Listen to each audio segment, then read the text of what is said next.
저는 절대로 이제 1주택으로만 머물러서 안 된다고 생각을 하는 사람이거든요. 안녕하세요. 세비트입니다. 오늘도 저희 소치님들께서 고민 상담해 주신 내용을 가지고 제가 상담을 좀 해드리도록 하겠습니다. 우선 그 상담을 해주신 그 질문을 읽어드리도록 하겠습니다. 세비트님 올라오는 영상 매번 잘 보면서 공부하고 있습니다. 저는 30대 신혼부부이고 부부 합산 연봉 1억 정도입니다. 22년에 전셋집에서 쫓겨나게 돼서 더 이상 그런 일이 없었으면 좋겠다는 생각에 구축 소형 아파트를 매수했습니다. 그런데 매수를 했던 가격에서 1억 정도 빠진 상황입니다. 저의 본 질문은 현재 모아놓은 현금으로 1주택자도 가능한 청약에 도전하고 싶은데 남편은 거시 경제 상황이 안 좋아지고 있는데 현재 무리하게 할 필요가 있냐면서 상황이 좋아질 때쯤 현재보다 비싸지더라도 그때 도전하는 게 낫지 않냐는 얘기를 합니다.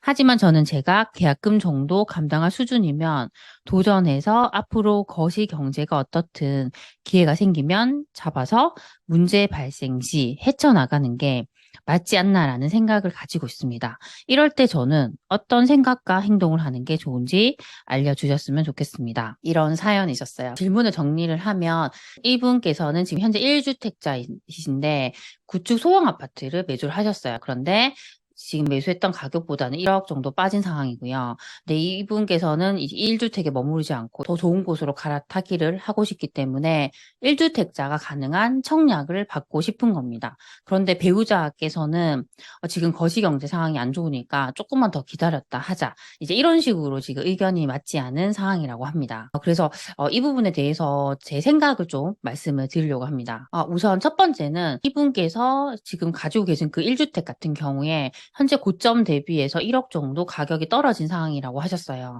그래서 그 부분에 대해서도 되게 마음이 속상하실 것 같습니다. 그런데 저는 어떤 생각을 하냐면 최근에 이제 금리 인상으로 거의 대부분 자산 가격이 많이 빠진 상태입니다. 1억 정도 빠졌다고 하면 그렇게 많이 빠진 게 아닐 수도 있습니다. 그리고 특히나 이제 뭐 신축 같은 곳들, 좀 더 수요가 많은 곳들, 입지가 좋은 곳들은 더 많이 올랐기 때문에 또 빠지는 것도 확실히 더 많이 가격이 뭐 2억, 3억씩 빠진 곳들도 많이 있습니다. 이제 이런 것들도 점점 회복을 하고 있는 상황이에요.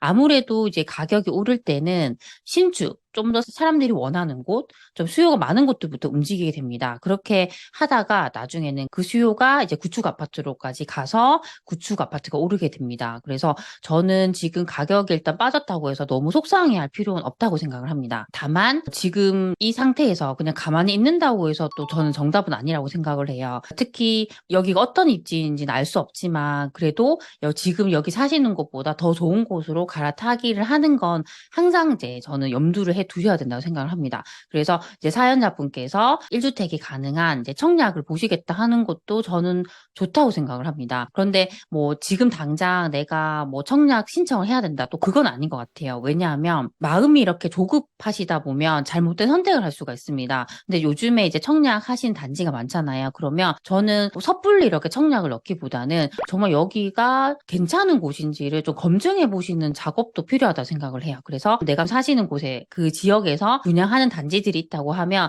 그 단지들의 청약 경쟁률을 계속적으로 보시는 거예요. 보면서 청약 경쟁률이 높게 나온 곳은 여기가 왜 높게 나왔지? 여기가 어떤 것이 좋아서 사람들이 여기에 다 청약을 넣었을까? 이런 식으로 좀 검증을 하시면서 이걸 공부를 해 놓으시면 나중에 정말 내가 딱 준비가 되어가지고 청약을 할 수 있을 때가 됐을 때 그때는 더 좋은 선택을 할 수 있다고 생각합니다. 그래서 그런 식으로 지금 시간을 보내시는 게 좋고요. 두 번째로 말씀드릴 부분은 일단 이분께서는 계약금을 치를 정도의 돈은 있다고 하셨어요. 근데 이 분양을 받는다는 것은 계약금만 있어서 되는 게 아니에요.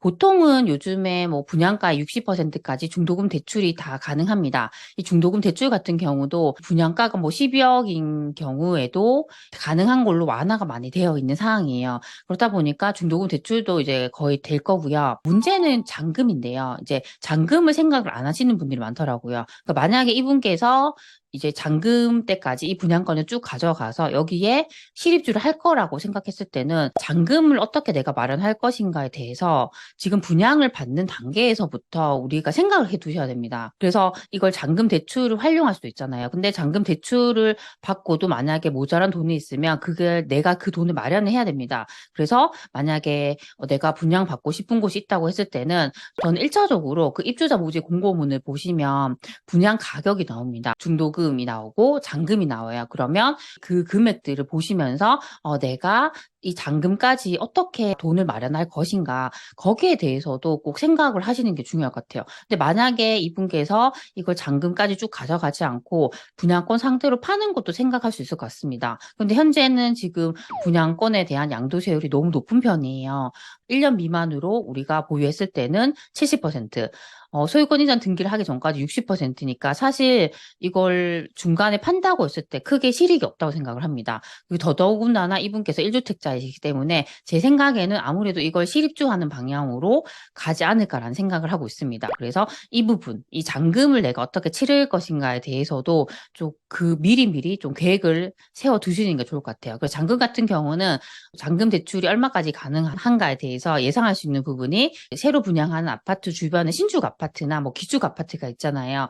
그 아파트들의 시세를 보시는 거예요. 그 시세에서 거의 대략적으로 60% 정도면 잔금 대출이 이제 된다고 이제 예상을 하시고요. 이 분양가에서 그 잔금 대출이 가능한 돈만큼 빼면 그게 모자란 돈이잖아요. 그러면 그 돈을 내가 이걸 입주하는 그 몇 년 사이에 내가 어떻게 마련할 것인가 이제 그 부분에 대해서도 플랜을 꼭 세우셨으면 좋겠습니다. 두 번째로 말씀을 드릴 부분은 배우자와의 관계입니다. 사실 제 주변에도 이렇게 배우자분하고 이 투자에 대한 뭐 자산을 늘리는 것에 대해서 마음이 맞지 않아서 되게 트러블을 겪는 분들이 상당히 많습니다. 그래서 그 부분에 대해서 저에게 뭐 상담 요청을 하시는 분도 많았어요. 저 역시도 이런 일을 겪었던 사람인데요. 저는 자산을 빨리 늘리고 싶었고 배우자는 좀 더 보수적이었기 때문에 안정적으로 갔으면 하는 생각이 강했던 사람이에요. 그래서 그냥 1주택으로 이렇게 살면 되지 왜 계속 자산을 갈아타기를 하려고 하고 투자를 하려고 하느냐 그런 부분이 있었습니다. 처음에는